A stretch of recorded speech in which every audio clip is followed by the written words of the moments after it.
तो मैम ये कौन कौन से चेंजेस हैं जो आजकल सब बच्चों की ज़ुबान पर हैं? डेली कोई ना कोई फ़ोन आया ही होता है कि सर मैंने ना ऑस्ट्रेलिया जाना है, बट ये कुछ कैपिंग की बात है। मैंने ना कनाडा जाना है पर वर्क परमिट के लिए आइल्स चाहिए। मैंने ना यूके जाना है पर क्या मैं अपने डिपेंडेंट्स को साथ लेके जा सकता हूँ क्योंकि मेरे पास रिसर्च प्रोग्राम नहीं है। अगर ईयर 2024 में अभी तक के लिए बहुत सारे चेंजेस, बहुत सारे अप्स एंड डाउन्स हो चुके हैं। ठीक है, अगर ऑस्ट्रेलिया की बात करें तो ऑस्ट्रेलिया ने अपना वीज़ा रेशियो काफ़ी ज़्यादा कम करा है। कनाडा ने भी यही चीज़ कर दी है कि हम लोग 4 लाख समथिंग बच्चों को ही जो है वो वीज़ा ग्रांट करेंगे। यूके में आप डिपेंडेंट नहीं साथ में लेके जा सकते। कनाडा की ही बात करते हैं। अगर कनाडा की बात करें तो रिसेंटली कुछ चेंजेस अनाउंस हुए हैं।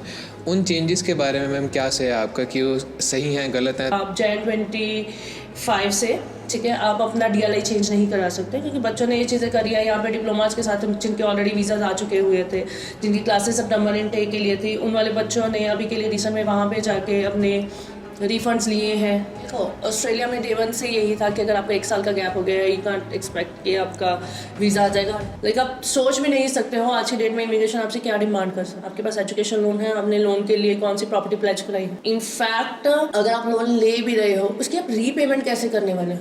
अच्छा,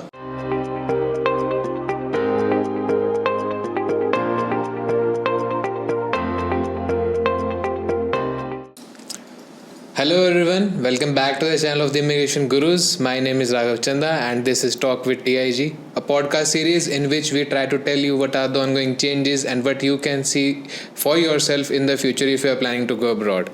So we all know that change is the law of nature, and right now there are a lot of changes that have been going on in the immigration industry. So today I have Ma'am Jyoti with me to talk about these changes. Welcome ma'am. Hello everyone. तो ma'am ये कौन कौन से changes हैं जो आजकल सब बच्चों की ज़ुबान पर हैं? डेली कोई ना कोई फ़ोन आया ही होता है कि सर मैंने ना ऑस्ट्रेलिया जाना है, बट ये कुछ कैपिंग की बात है। मैंने ना कनाडा जाना है पर वर्क परमिट के लिए आइल्स चाहिए। मैंने ना यूके जाना है पर क्या मैं अपने डिपेंडेंट्स को साथ लेके जा सकता हूँ क्योंकि मेरे पास रिसर्च प्रोग्राम नहीं है। तो मैम ये क्या क्या चेंजेस हैं, कौन कौन सी कंट्री ने चेंजेस लाए हैं और ये क्या क्या हैं, एक बार ज़रूर बताएँ। अगर ईयर 2024 में अभी तक के लिए बहुत सारे चेंजेस, बहुत सारे अप्स एंड डाउन्स हो चुके हैं। ठीक है, अगर ऑस्ट्रेलिया की बात करें तो ऑस्ट्रेलिया ने अपना वीज़ा रेशियो काफ़ी ज़्यादा कम करा है, जहाँ पर उन्होंने लास्ट ईयर 6 लाख प्लस बच्चों को वीज़ा दिया था। अभी के लिए उन्होंने ये कर दिया है कि हम ईयर 25 में सिर्फ और सिर्फ 2,70,000 बच्चों को वीज़ा देंगे, यानी कि 30% वीज़ा ग्रांट होगा। अब लेटेस्ट में कनाडा ने भी यही चीज़ कर दी है कि हम लोग 4 लाख समथिंग बच्चों को ही जो है वो वीज़ा ग्रांट करेंगे। यूके में आप डिपेंडेंट नहीं साथ में लेके जा सकते।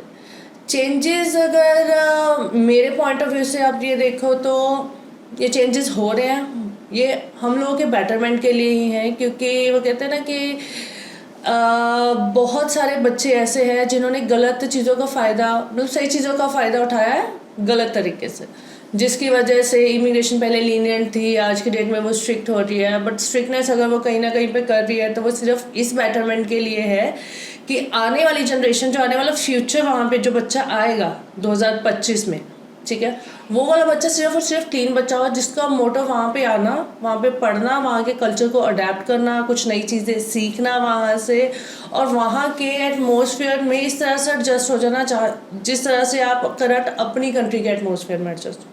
तो ये चीज़ें जो हो रही हैं या जो ऑन गोइंग आने वाली हैं, ठीक है, अभी ईयर 2024 है, ठीक है, हमारे शनिदेव जी का साल है, 3 महीने अभी भी पेंडिंग है। सो वी डोंट नो कि आने वाले 3 महीनों में साल 2025 के लिए इमिग्रेशन, कौन सी कंट्री की इमिग्रेशन क्या बड़े चेंजेस करते हैं। पर अगर हम बात करते हैं कंट्री वाइज, एक बार बात करते हैं, सबसे पहले हम अपनी फेवरेट कंट्री कनाडा की ही बात करते हैं। अगर कनाडा की बात करें तो रिसेंटली कुछ चेंजेस अनाउंस हुए हैं। उन चेंजेस के बारे में मैम क्या से है आपका कि वो सही हैं गलत हैं, पहले ये बताएं वो हैं क्या। देखो राघव, अगर आपको याद हो तो इस साल के स्टार्टिंग में ही कनाडा इमिग्रेशन ने पैल्स अनाउंस कर दिए थे। ठीक है, फिर उन्होंने बोला कि अगर आप अपने स्पाउस को साथ में लेके आना चाहते हो, आप पर्टिकुलर मास्टर्स के लिए आ सकते हो, या कुछ स्पेसिफिक कोर्सेज है जैसे इंजीनियरिंग वगैरह के कोर्सेज है या नर्सिंग के कोर्सेज, जिसमें आप अपने स्पाउस को साथ में लेके आ सकते हो। ठीक है, अभी जो रिसेंट में उन्होंने चेंजेस अनाउंस करे हैं, मेरे अकॉर्डिंगली उन्होंने बहुत सही चेंजेस अनाउंस करे हैं कि ये बोल देना कि मास्टर्स के लिए भी वो पैल एलोकेशंस करेंगे, बीइंग अ रीज़न कि जो बच्चा पहले यूनिवर्सिटीज़ में डिप्लोमास के लिए जा रहा था, उसने वहाँ पे जाके चेंजेस करे हैं, जिसके लिए आईआरसीसी ने फिर एक बड़ा स्टेप लिया। उन्होंने ये बोल दिया कि आप Jan 25 से, ठीक है, आप अपना DLI चेंज नहीं करा सकते, क्योंकि बच्चों ने ये चीज़ें करी है यहाँ पे डिप्लोमास के साथ, जिनके ऑलरेडी वीज़ाज आ चुके हुए थे, जिनकी क्लासेस सितंबर इनटेक के लिए थी, उन वाले बच्चों ने अभी के लिए रिसेंट में वहाँ पे जाके अपने रिफंड्स लिए हैं, ठीक है, और अपना जो है वो मास्टर्स में एडमिशन लिया है, जिसकी वजह से वो वाला इंस्टीट्यूशन जो ऑलरेडी इस इंतज़ार में थे कि ठीक है हमारे इतने बच्चों को जिनको पहला लोकेशन हो चुकी हुई है, वो वाला बच्चा यहाँ पे आके चेंजेस नहीं करेगा। बट अगेन वो वाली चेंजेस हुए हैं, बच्चों ने इमिग्रेशन के रूल्स का मिसयूज़ भी करा है, वीज़ा किसी और के साथ लिया है, वहाँ पे जाके एनरोल किसी और कोर्स के साथ हो रहे हैं ताकि उनके डिपेंडेंट्स बुला पाए। तो जो चेंजेस उन्होंने रिसेंट में अनाउंस करे हैं, चाहे वो मास्टर्स के लिए पहला लोकेशंस का हो, चाहे वो PGWP के लिए आपका IELTS का हो, वो मेरे अकॉर्डिंगली बहुत सही चेंजेस है। क्योंकि अगर हम PNP प्रोविंसेस की बात करें, there are so many provinces जहाँ पर आप अपनी स्टडी कंप्लीट होते ही आपके हाथ में अगर जॉब है, you can apply for your TR। तो अगर उस टाइम के दौरान IRCC अगर आपको ये बोल रही है कि आप PGWP भी तभी अप्लाई कर पाओगे जब आपके पास में आंस होगी, तो एक अच्छी चीज़ है, ताकि एटलीस्ट उनके लिए भी ये हो कि जो बच्चा हमारी कंट्री में आके रह रहा है, हमारे कल्चर में एडजस्ट होने की ट्राई कर रहा है, वो एक अच्छा बच्चा है। वो वाला बच्चा नहीं है जिसने हमने बैंड स्कोर खरीदे हैं, या फिर वो वाला बच्चा नहीं है जिसने जुगाड़ लगाया है, टूरिस्ट वीज़ा पे चला गया, वर्क वीज़ा में कन्वर्ट करवा लिया। रिसेंटली IRCC की तरफ से ये भी बहुत बड़ा अपडेट आया था कि टूरिस्ट वीज़ा वाले इसको अपना टूरिस्ट वीज़ा को वर्क वीज़ा में चेंज नहीं करा सकते। उसका भी रीज़न वही था, जिन बच्चों ने वहाँ पे जाके असाइलम्स वगैरह डाले। तो मतलब अगर हम इसको ओवरऑल देखें तो कंट्री बुलाना तो चाहती है, पर वो सिर्फ क्रीम को बुलाना चाहती है। वो ये चाहती है कि भाई सब बंदा आए आके और यहाँ पर बस जाए। वो सिर्फ उसी को बुलाना चाहती है कि जो आए, पढ़े, कल्चर को अडेप्ट करे, फिर बेशक बसना है बसे या फिर वापस अपने कंट्री में मूव कर जाए। राइट, बिल्कुल। अब जैसे मैंने लास्ट टाइम भी डिस्कस किया था कि बहुत सारा बच्चा ऐसा था जो कोविड के बाद गया कनाडा में, जिन्होंने वहाँ के कल्चर को ख़राब भी करा, ठीक है।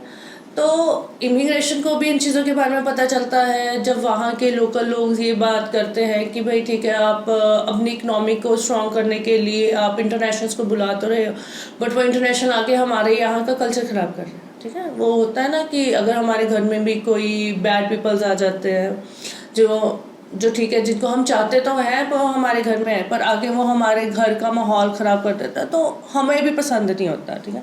अगर मैं अपने घर की बात करूँ तो सेम इट्स लाइक इमिग्रेशन, या मैं वहाँ के प्राइम मिनिस्टर्स वगैरह की बात करूँ, उन लोगों के लिए जो ओवरऑल कंट्री रहती है, उनका अपना घर रहता है, उनके लिए यही चीज़ है कि यहाँ पर अगर कोई बंदा आ रहा है, वो साफ़ सुथरा बंदा है, वो आके हमारे घर को ख़राब ना करे।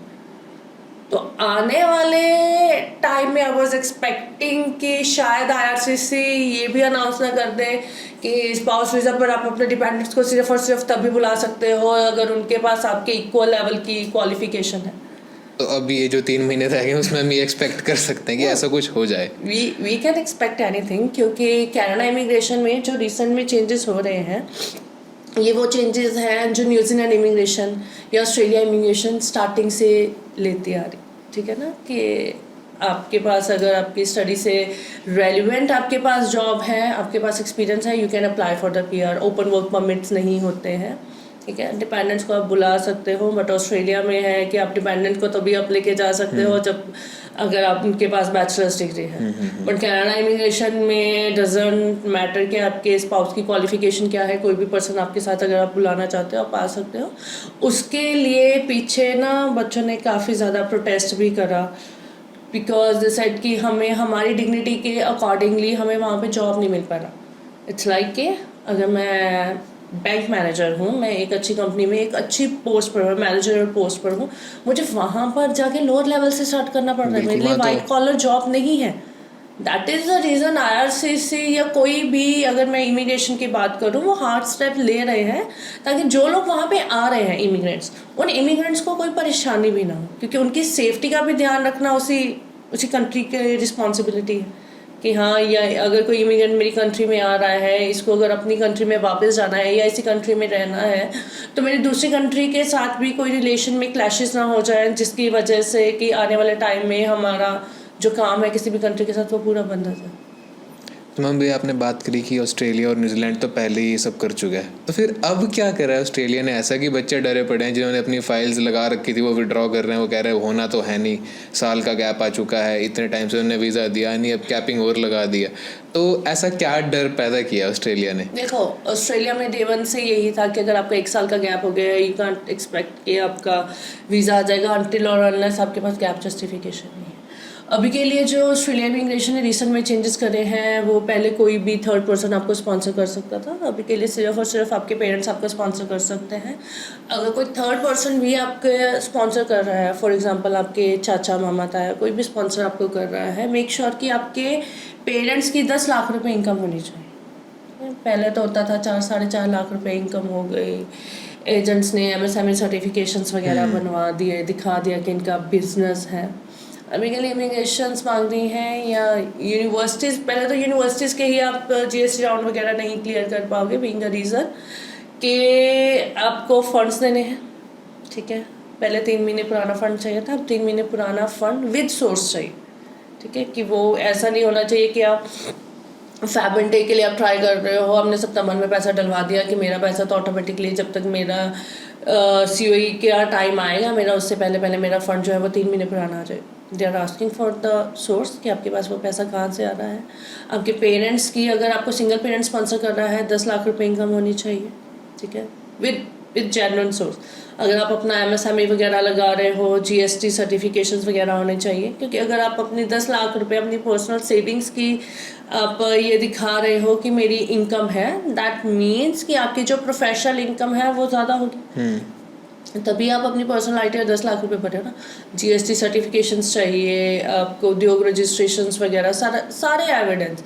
लाइक आप सोच भी नहीं सकते हो आज की डेट में इमिग्रेशन आपसे क्या डिमांड कर सकते हैं। आपके पेरेंट्स स्पॉन्सर कर रहे हैं, ठीक है, स्पॉन्सर करें, नॉट एन इशू। आपके पास एजुकेशन लोन है, आपने लोन के लिए कौन सी प्रॉपर्टी प्लेज कराई है।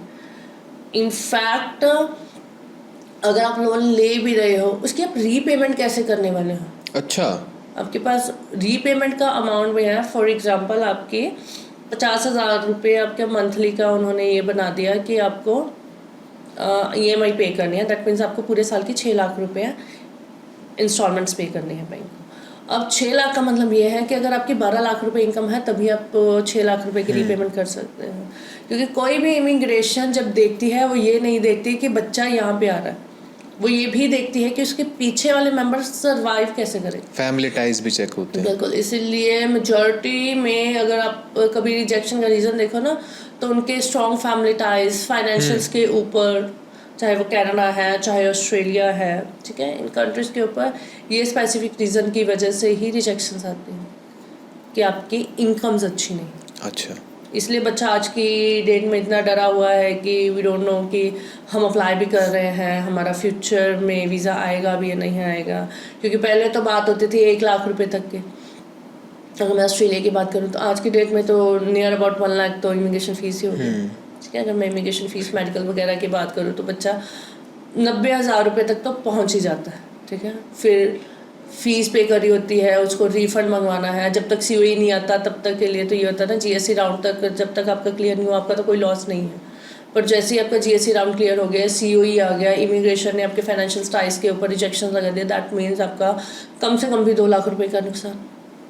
जो यूनिवर्सिटी वाले फीस कट करेंगे वो अलग से, जो डॉलर फ्लक्चुएशन में जाएगा वो, एक्सचेंज रेट तो रहता ही है, वो सीधी सी बात है। तो इसलिए बच्चा आज के डेट में इतना है कि अगर ऑस्ट्रेलिया इमिग्रेशन ने ये बोला है कि हम लोग 2,70,000 बच्चों को वीज़ा ग्रांट करेंगे, तो वो वीज़ा, क्योंकि उन्होंने जाहिर सी बात है उस वीज़ा को भी एक्सप्लेन करा है कि हम लोग 1,40,000 बच्चे को वीज़ा देंगे।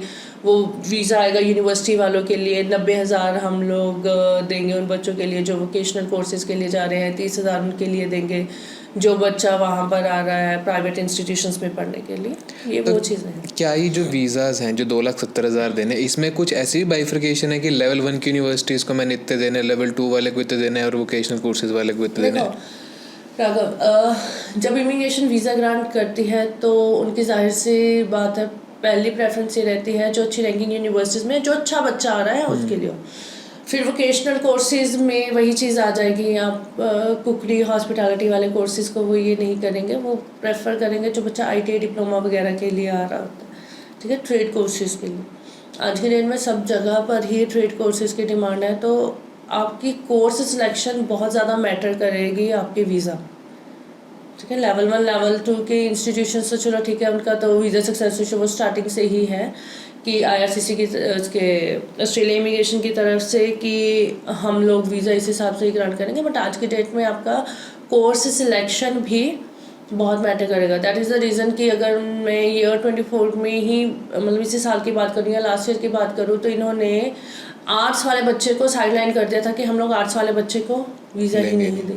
उसका रीज़न भी सिर्फ और सिर्फ यही था कि बच्चा यहाँ पे आके बिजनेस के कोर्सेज के लिए आ जाता है, फिर बच्चे वहाँ पे जाके डिग्री के लिए जा रहे होते हैं, वहाँ पे जाके डिप्लोमास के लिए कन्वर्ट करवा लेते हैं। वो सारी चीज़ें आज के डेट में बंद है। जितना आप सोच रहे हो कि हम इमिग्रेशन को बेवकूफ़ बना लेंगे, आप उतना बेवकूफ़ नहीं बना सकते, because they are well smart. उनको पता चल गया है कि ठीक है, जो इमिग्रेंट्स यहाँ पे आ रहे हैं वो यहाँ पे आके कर क्या रहे हैं, उनका एक्चुअल मोटिव पढ़ना है या यहाँ पे आके सिर्फ और सिर्फ काम करना। तो मैम और कोई ऐसी कंट्री जिसमें रिसेंट कोई चेंजेस आए हों? तो रिसेंट चेंजेस के लिए वी आर एक्सपेक्टिंग कि अब यूके ने अब हम फोड़ेगा। आई वॉज एक्सपेक्टिंग, क्योंकि उन्होंने पहले स्पाउस के लिए बोल दिया था कि आप रिसर्च कोर्सेज के लिए लेके आ सकते हो, and there are some institutions जिसमें है कि वो मास्टर रिसर्च कोर्सेज हैं, आप कर सकते हो। बट हाल ही में यूके इमिग्रेशन ने भी अपना लिविंग एक्सपेंस बढ़ा दिया है। ठीक है, न्यूजीलैंड इमिग्रेशन ने तो लिविंग एक्सपेंस बढ़ा दिया था, अब न्यूजीलैंड ने भी अपनी इमिग्रेशन फ़ीस बढ़ा दी। ठीक है, ये वाले जो चेंजेस होते हैं ना, ये सिर्फ पता है किन चीज़ों के लिए चेंजेस आ रहा है। इट्स लाइक कि जो बच्चा ये सोच रहा था कि ठीक है इतने पैसे लगेंगे, कोई बात नहीं, हम वहाँ पे जाके सेटल तो हो जाए, ये बस थोड़ा सा उनकी साइकोलॉजी के साथ खेलने की ट्राई हो रही है ना लोग। हाँ बिल्कुल, आज की डेट में अगर किसी को भी वेस्टर्न कंट्रीज़ में जाना है या मेजर कंट्रीज़ में जाना है, वो सिर्फ वही वाला बच्चा जाएगा जिसका माइंडसेट क्लियर होगा कि मेरे को वहाँ पे जाके पढ़ना है। डजंट मैटर कि कितना एक्सपेंस आ रहा है, बट जो पढ़ने वाला बच्चा होगा वो पढ़ने के लिए जाएगा ही जाएगा। वो अपने रिटर्न इन्वेस्टमेंट काफ़ी अच्छे से वहाँ से क्लेम करके भी आएगा। देखो, इट ऑब्वियस कि अगर मैं कनाडा की बात करूँ या मैं ऑस्ट्रेलिया, यूके, न्यूजीलैंड की बात करूँ, अगर कोई बच्चा अच्छा बच्चा है जिसके अबव 70% मार्क्स हैं, there are so many institute जो बच्चों को $5,000 से लेके ठीक है पर ईयर की $10,000 तक की स्कॉलरशिप दे देते हैं। दैट मीन्स कि अगर आपकी किसी भी कंट्री की, अगर मैं ऑस्ट्रेलिया की बात करूँ तो 36,000 ऑस्ट्रेलियन डॉलर अगर आपकी फ़ीस है तो वो 30,000 या 26,000 रह जाती है। वो आपको काफ़ी ज़्यादा फ्लेक्सिबिलिटी भी है कि आपका एक्सपेंस में वो आपको सपोर्ट भी कर रहे हैं। ठीक है, उनके अगर लिविंग एक्सपेंस बड़े हैं तो वो लिविंग एक्सपेंस के लिए वो बच्चों को पहले से ही बोल रहे हैं कि भाई ठीक है हमारे कंट्री एक्सपेंसिव हुई है। ठीक है, और कंट्रीज़ की ही क्या, हमारे इंडिया में भी अगर हम लोग बात करें तो काफ़ी ज़्यादा महंगाई बढ़ी है। इन्फ्लेशन हर कंट्री में बढ़ रहा है फिलहाल की बात में। इन्फ्लेशन तो ये हर साल थोड़ा बहुत तो बढ़ता ही बढ़ता है। ठीक है, दैट इज़ द रीज़न कि लिविंग एक्सपेंस इमिग्रेशन बढ़ा देती है कि बच्चा अगर आ रहा है तो जहाँ पे उसने पहले $24,000 लेके आ रहे थे, अब $29,000 का एक्सपेक्ट करके चले कि $5,000 मेरा बढ़ गया। अब अगर वो $5,000 उनका लिविंग एक्सपेंस बढ़ गया तो वो $5,000 का बेनिफिट भी तो ले सकते हो ना। आप अपने एकेडमिक्स उतने स्ट्रॉन्ग कर लो। अगर आपके एकेडमिक्स अच्छे हो जाते हैं, आपको यूनिवर्सिटी वाले स्कॉलरशिप दे देते हैं। There are so many universities जो बच्चों को $20,000 तक की स्कॉलरशिप्स भी दे देती है। स्कॉलरशिप्स तो बहुत अच्छी मिल रही हैं फिलहाल के लिए। तो स्कॉलरशिप्स के लिए अप्लाई करो, बट अगर आपके एकेडमिक अच्छे हैं, जो कंट्रीज़ ने अपना लिविंग एक्सपेंस बढ़ाया है, आप उसको मैनेज कर सकते हो अपने अच्छे एकेडमिक्स के साथ। ठीक है, अब कुछ यूनिवर्सिटीज़, अगर मैं कनाडा की भी बात करूँ, देयर आर सम यूनिवर्सिटीज़ जहाँ पर बच्चा पढ़ने के लिए जाता है, चाहे वो RIP लोकेशंस की बात हो, चाहे वो नॉर्मल लोकेशंस की बात हो, वहाँ पे अगर कोई बच्चा बैचलर्स के लिए जा रहा है कनाडा में फॉर 3 years और डजंट मैटर फॉर 4 years, बच्चा स्कॉलरशिप ले सकता है। कुछ इंस्टीट्यूशंस हैं जिनकी फीसेस ही इतनी लीनियंट है कि $18,000 तक की फ़ीस है। अगर किसी इंस्टीट्यूट की फ़ीस $28,000 है, वो पब्लिक रैंकिंग इंस्टीट्यूशंस में टॉप नंबर पे आता है, तो वो वाले इंस्टीट्यूशन आपको स्कॉलरशिप भी तो ऑफर कर रहे हैं कि अगर आपके नंबर्स अच्छे हैं आप $10,000 तक की स्कॉलरशिप ले लो। और ये नहीं है कि वो सिर्फ और सिर्फ फर्स्ट ईयर्स के लिए, वो सारे कंटिन्यूस चलेगी अगर आपके एकेडमिक्स पे है। डेफिनेटली वो कंटिन्यूस चलेगी। और फिर ये है कि आप जितना वहाँ पे मार्क्स अच्छे लेते जाओगे, डजंट मैटर आपके यहाँ पे 70% है तो आपको फर्दर जो स्कॉलरशिप है वो 70% के अकॉर्डिंगली मिलनी है। अगर आप 80% ले लेते हो वो स्कॉलरशिप 80% के अकॉर्डिंगली इंक्रीज हो जाएगी। स्लैब्स के वो अकॉर्डिंग स्लैब्स के अकॉर्डिंगली है कि आपको कैसे करनी है। अगर मेरे पॉइंट ऑफ व्यू से देखो तो ठीक है, अगर इमिग्रेशन लिविंग एक्सपेंस बढ़ा दिया तो मेरे को अपने एकेडमिक्स के ऊपर फोकस इतना कर लेना चाहिए कि जो $5,000 या $10,000 जो वहाँ पर लिविंग के लिए मेरा एक्सपेंस एक्स्ट्रा होगा वो मैं अपनी फीस से बचा लूँ। मुझे अपनी फीस के लिए कम पे आउट करना पड़ेगा, क्योंकि बच्चा इतना तो मैनेज हर कोई कर ही लेता है जो करने वाले होते हैं कि वो अपना लिविंग एक्सपेंस एटलीस्ट निकाल। चाहे मैं शेयरिंग की बात करूँ चाहे मैं नॉन शेयरिंग की बात करूँ, तो बच्चे मैनेज कर लेते हैं। बट सिर्फ और सिर्फ जिसको ये होता है कि अच्छा ठीक है मेरी फैमिली वेल साउंड है, ठीक है वो मेरे को पीछे से खर्चा भेज ही देंगे, तो वो सिर्फ और सिर्फ वो वाला बच्चा है जो वहाँ पे चल के इतना स्ट्रगल नहीं करना पसंद करता। अदरवाइज बच्चे ट्राई करते हैं अपने एंड से कि ठीक है हम अपना एक्सपेंस वगैरह वहाँ से निकालें। All right, so that's all for today. Thanks everyone for joining. Thank you so much, ma'am, for the insightful things. And we shall see you in the next video exactly at 6 p.m. on the next Wednesday. Thank you so much.